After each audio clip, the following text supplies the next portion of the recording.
Guys, today is going to be an extremely interesting video because Putin allegedly suffered a cardiac arrest, and according to a lot of unconfirmed reports, this is extremely speculative. He might even passed away. Just take this information with a grain of salt, guys, but I still decided to record this video because I think it is worth for you knowing this. But what is not speculative is that Kadyrov decided to create at least 2 battalions under anti-Russian traitor name, and I can only guess what he's going to do with it. And ultimately, another crazy thing is that Russia decided to attack Ukraine from space. But more about all of this in just a couple of minutes. What's up, investors? It's the Russian dude, and let's get straight to the point and talk about some ridiculous Russian propaganda. So, today we have one of bread factory in Russia located in Tambov, which recently decided to switch to a little bit another profile of its manufacturing. And so instead of bread, they decided to start creating military drones. And I can only assume what is the logic behind it. Probably, why would we even need bread if there will be no one left to feed with it? So let's instead produce drones, right? After all, if we cannot protect our own country by invading another nation, there will be no need for bread at all. And my another pretty interesting guess, what is the probability that accidentally they're gonna mess up some orders, and then some Russians on the front lines in the trenches, they're gonna open a box, and instead of drones, they're gonna see bread. And then some local babushka, whenever she's gonna buy her bread in the local supermarket, she's gonna come home, open the package, and suddenly it is a drone. And speaking about probabilities and percentages, you guys already know what is coming. 49.1% of you guys are not subscribed to the Russian Dude channel, which is an increase from the last week. This is completely unacceptable. So I ask you guys, and specifically I'm looking at you, Evan, Ron, Eric, George, and Mark. Can you please help my work to spread the news, and all you need to do for this is to simply like this video and subscribe to my channel. The weekend is also coming, so I decided to follow some of you guys back on Instagram, and all you need to do is to follow my own Instagram. The link is down below. But okay, now let's get serious as the next chapter gets, and talk about Russians wanting to attack Ukraine from space. Then we'll go to the south of Ukraine and talk about a major Russian infiltrator being targeted by Ukrainians. Then we switch our attention to the east, where there are massive losses in Avdiivka, and we will finalize everything talking about Putin's condition, quote unquote, and Kadyrov assembling an anti-Russian battalion. And so yes, first of all, just a couple of words about the Western military support. Germany is pledging another 1.4 billion euros military support package, which will include IRIS-T air defense system and additional HIMARS missiles. Then we have a Ukrainian recent development, where they attached a mine-clearing device to a drone, which will significantly increase the accuracy and timing of demining the fields, and also will obviously help protect Ukrainian lives. And what about Russians? Well, they decided to install an extremely small protecting net over its infantry fighting vehicle called Terminator. And I mean, just take a look at this. It is so small, it even barely protects the turret itself. At this point, it is literally useless, just like having these spoilers for front-wheel drive cars, I guess. But this is not even remotely the craziest thing, because Russians decided it will be a good idea to use its own space rocket Soyuz, like the actual spacecraft, not a missile, actual spacecraft, put a lot of explosives inside it, launch it into space, and then it kinda malfunctions and falls on Kiev, the capital of Ukraine. This information came to us thanks to intercepted call of ex-head of Roscosmos, Mr. Rogozin, the guy with short buttocks. And then another very clever, let's call him like this, scientist, Mr. Baranov, and since January 2023 they were discussing this idea.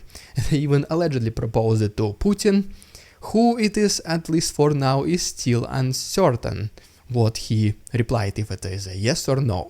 And even during this conversation, these two guys, Rogozin and Baranov, they acknowledged that this is an extremely risky endeavor, because the rocket itself can't detonate whenever just as gaining the height because of the overheating, and then the devastating consequences will be on the territory of Russia itself. And then the accuracy of this improvised projectile can be within 50 to 100 kilometers. Once again, Russians might be targeting Kiev, but they end up destroying its own city. And by the way, guys, the full version of this conversation in 2 parts with English subtitles will be available for those interested on my Patreon. The link is down below, and there is 1 week of free access for you to see it if you like it or not. But okay, now let's actually get serious, and first of all talk about the situation in the south, where a major Russian infiltrator has been recently targeted by Ukrainian secret services, and then we'll go to the east of the country. And first of all, near Sevastopol, another Russian vessel of the Black Sea Fleet detonated on one of the sea mines. The most interesting part is that this vessel was specifically designed to find and destroy mines. Well, looks like it fulfilled its obligation. At least it found at least 1 mine, right? Then we have another satellite image from the airfield located close to Sevastopol, called Belbek, and as you can see, Russians continue to paint planes on the territory of this landing strip. And even from the picture from the space on the satellite images, you can clearly see that this is a drone figure, not a real plane. But the most significant event of the last 24 hours also happened in Crimea, in specifically Yalta, where a local Russian infiltrator, Oleg Tsarev, who by the way participated in the invasion of Kiev back in February of the last year, and allegedly he is Ukrainian, so he is the major traitor for the Ukrainian nation as well. So long story short, in Yalta, he was attempted to be eliminated, and later on, Ukrainian special services, they took responsibility for this attack. At the moment of recording this video, the condition of Senior Tsarev is extremely critical. He's still alive, and also very importantly is that several days ago he mentioned that Russia is losing in this war and maximum what they can keep is Crimea, and the very same evening major propagandist of Russia, Vladimir Solovyov, he said that Oleg Tsarev should be very careful about what he is saying. The next day there was an attempt on Tsarev's life. Very, very suspicious. And so yes, next we refer to the report by the Institute for the Study of War, which mentions that Ukrainians continue to cross Dnipro River and even gain some minimal gains on the left side of Kherson region, and then also reportedly they were able to destroy an ammunition depot of Russians and an assault group located in Pishchanivka. And right here allegedly is the video from the southern front lines, where a Russian tank, potentially also another T-90M, has been destroyed by Ukrainians. The kaboom is very, very big.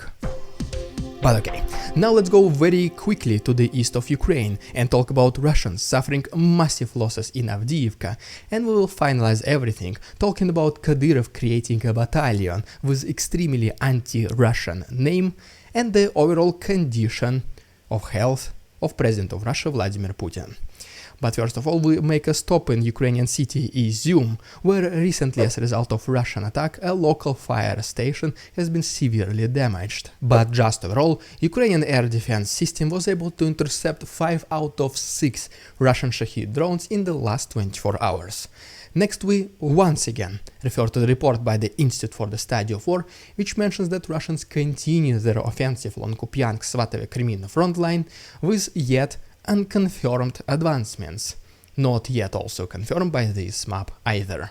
And the Russian tragedy about losing mine-clearing devices does not end here, because right here is yet another video of already land mine-clearing device of Russians, UR-77 Meteorit, which had been successfully destroyed by Ukrainians as well. Going a little bit down to Bakhmut, Ukrainians reportedly were able to destroy two assault group of Russians located next to this Berhivka reservoir. And in Bakhmut itself, the combat activities still go on. And right here is the video of a Ukrainian tank obliterating the positions of Russians. But obviously, for the last several weeks, the major combat activity in the east is happening around Avdiivka, where recently Russians, even though they keep attacking, the significance of their advancement is pretty much non-existent. They are not able to capture any land at all, and soon you'll see why. And recently they also started switching towards defense and building some fortifications, as you can see from this video. But Ukrainians do not let them do this in peace, destroying the infantry which is building those defenses, not letting Russians to have even one single minute of peace. And honestly, what is even more surprising is that there are still civilians in Avdiivka itself, as you can see from this video. Some local residents, they do not want to leave their own houses, and they hope that Ukrainians will be able to protect them.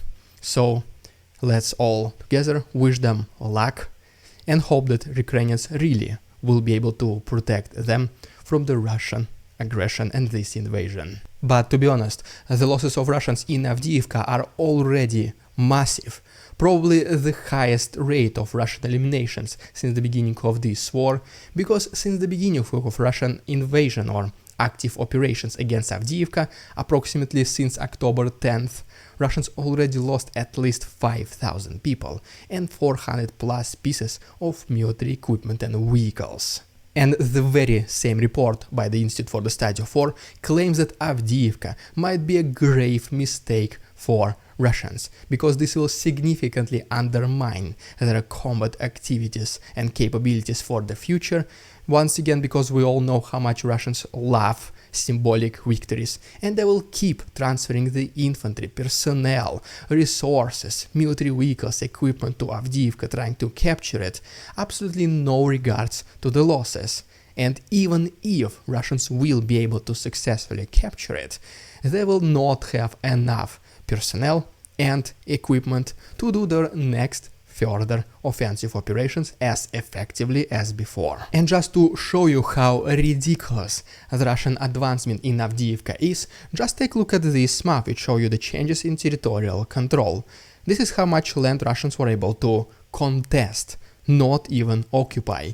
You probably have missed it, what I'm showing to you, so I have to zoom in right here. And pretty much, yes, Russians were only able to cross this road. That's it. But the worst thing for the regime of Putin does not end here, because allegedly he is one of the closest allies, the president of Chechnya, Ramzan Kadyrov, started doing extremely suspicious things recently. At first, he announced the creation of a battalion, Sheikh Mansour battalion, which also, by the way, is the very same name one of Ukrainian battalions consisting of Chechens has. And the reason why it is so suspicious, it is because Sheikh Mansour used to be an extremely anti-Tsar, anti-Russian Chechen separatist back in 18th or 19th century. I'm apologizing for my lack of historic knowledge, but long story short, yes, he was the guy who was fighting for the independence of Chechnya. Ramzan Kadyrov, I'm sure he knows about this guy way more than me, so him selecting this name for his battalion is very, very questionable, to say the least. And Kadyrov even already appointed the commander of Sheikh Mansour battalion, whose name is Ruslan Geremeyev, which basically makes it completely 100% official. This is not just some kind of rumors, this is real. But wait, there is more. Because just literally the next day, Kadyrov formed another battalion under the name of Baysangur Binoyevsky. And this Chechen was also extremely radical, let's call it like this, fighter against the Russian Empire back in the days, making him another extreme separatist from the Russian government. So, as you can see, 2 battalions formed by Chechens, by Kadyrov himself, I mean, under the names of Chechen separatists. This is very, very interesting what Kadyrov is going to do with them. I do not personally see those Chechens fighting alongside Russians. Most likely Kadyrov will say that this is his just personal security of some sort, or maybe just the internal police of Chechnya, at least for now. And well, finally, to the most interesting and very controversial part of the video. Once again, guys, I want you to take all the information I'm gonna say right now with the grain of salt. None of this is confirmed, but it is highly discussed, mostly by Russian and Ukrainian media and some of the Western media, not as much as Russian Ukraine, so probably some of you might not even heard about this. But long story short, Putin approximately in the middle of this week suffered a cardiac arrest. And later we even had some news that maybe even the president of Russia passed away. First of all, the very original information came to us from the Western media Sky News, which mentioned that Putin last Sunday had a cardiac arrest, and then his local friends, I mean his closest friends, they noticed him unconscious on the floor with the food scattered around. They called an ambulance. They tried so much to contain the spread of this information. But obviously it is pretty certain, it is 100% that Russians in Kremlin, they do have their own infiltrators who still, no matter what happens or no matter how much you want to protect it, the information will still seep through the media. Reportedly, Putin received the first aid and he was okay after this incident, and what makes it even more suspicious is that Dmitry Peskov immediately started refuting all the information, saying that Putin is in perfect health, perfect condition, no cardiac arrests happened, all this is fake news. I mean, if it will be so much a fake news, I don't think that Peskov will even bother refuting this ridiculousness, but he still did it. Then even for some reason Peskov started talking about, no guys, Putin does not have doubles, triples, quadruples, 5-uples, 6-uples, 7-uples. President of Russia is only one and only person. And I mean, no one even asked, no one was even asking, was it maybe the double of Putin who suffered cardiac arrest? Peskov started just talking it by himself, like a loud mouth. Probably trying to hide something, even in the way he was speaking. This was very suspicious. And speaking about the doubles, right here is just for example the comparison between Putin, maybe the same one, maybe different ones, in just a span of several years, and just take a look at his jaw. There is no way that a president of Russia will have time for some cosmetic surgery. So it is either different way of taking videos, photos of him, or maybe it is a double. Let me know in the comments what do you think. And even one of Japanese medias did the whole report confirming that yes, Putin does have doubles, and they did it with the help of the artificial intelligence, analyzing the way Putin speaks and looks in many different ways whenever he is appearing in public. And they came to the conclusion that there are at least several of Putin doubles, and each one of them has a specific responsibility. One of them is for meeting people in public, another one is making government speeches, another one is to be only shown inside his bunker, probably the real one, and another one is whenever there are some kind of meetings with other international leaders. But it all culminated this Thursday, because we received a message about allegedly Putin even passing away.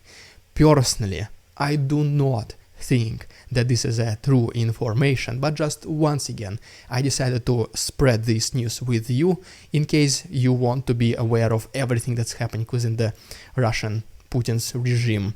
So just here you have it. And long story short, Putin allegedly passed away in his private residence in Valdai around almost 9 p.m. this Thursday night. And then his, once again, closest friends, the FSB representatives, Mr. Patrushev, They were all trying so much to contain the spread of the misinformation, running around and trying to prevent potential mutiny within Russia. Well, as you can see right now, we do not have anything else except this one single message, which once again confirms either they were relatively successful about the spreading of this information, or maybe they are barely holding on to whatever is left, because still we have not seen Putin yet publicly appearing since Thursday. And once again, most likely we will not know for sure if Putin is still alive or not until it is 100% obvious, because countries with this kind of leadership, dictatorship if you wanna call it like this, they do not reveal the passing away of their leader until the very last moment, until every single protocol is followed, until there is a clear step-by-step plan what to do in case whenever they're gonna announce that Putin passed away. Because I mean, just imagine if he did retire from life and they just say, okay, Putin is no more. It will immediately cause unprecedented change of events. So right now they're kind of maybe delaying the inevitable, coming up with the plan what to do with the, first of all, people of Russia, and then with all the other international countries. And even if, in case this information about him passing away is true, once again, unfortunately, we will not know for sure, because at this point it is almost 100% certain that he does use many different doubles. It is just way suspicious how Putin looks, how different he looks in different events. Because another thing what makes it extremely suspicious is yet one more refutal by Dmitry Peskov, saying that all this news about Putin passing away are absurd fake news. Once again, if this is such an absurd fake news, why would he even bother saying that this is not true? But unfortunately, according to Ukrainian authorities, media, and just government representatives, and in some way I kinda agree with them, even if this is all real, most likely, unfortunately, this will not be the end of Russia as we know it. Because Putin is just a person, he is the representation of the regime, he is the regime himself. But the people who are very close to him, they are extremely comfortable in the way they are living right now. That is why most likely they will continue his work, life's work, as it is right now. So pretty much the Putin's passing away is not enough, according to the Ukrainian media. Most likely something way more significant is required, and something which will take way more time. Because it is not just the leadership of Russia which needs to be changed, even though this is just the first step in this entire process. It is the entire mindset of the entire population of Russia which needs to be completely reversed 180 degrees. But nevertheless, this week was full of very interesting events coming one after another. First it was the alleged cardiac arrest of Putin. Then it was the messages about him passing away. And then even Kadyrov himself started forming at least 2 battalions, named after extreme Chechen separatists, which used to fight against Russian Empire. All of this is, once again, I just want to emphasize it for the 3rd time, all of this is extremely speculative. None of this is 100% confirmed. But I mean, this level of information, this is extremely hard to verify, to check, and to even acquire. So we will just have to wait and see what happens next. And in case there are movements, any confirmations or refutals of major changes in this situation, I'll make sure to make a video as soon as possible. If you don't want to miss it, just please consider subscribing to my channel. It only takes 1 click. And if you want to support my work and get early access to fully uncensored Russian Dude episodes, only starting as low as $4 for the entire month, please go ahead and check my Patreon, the link is down below. Thank you so much my patrons for your support, and see you on Tuesday.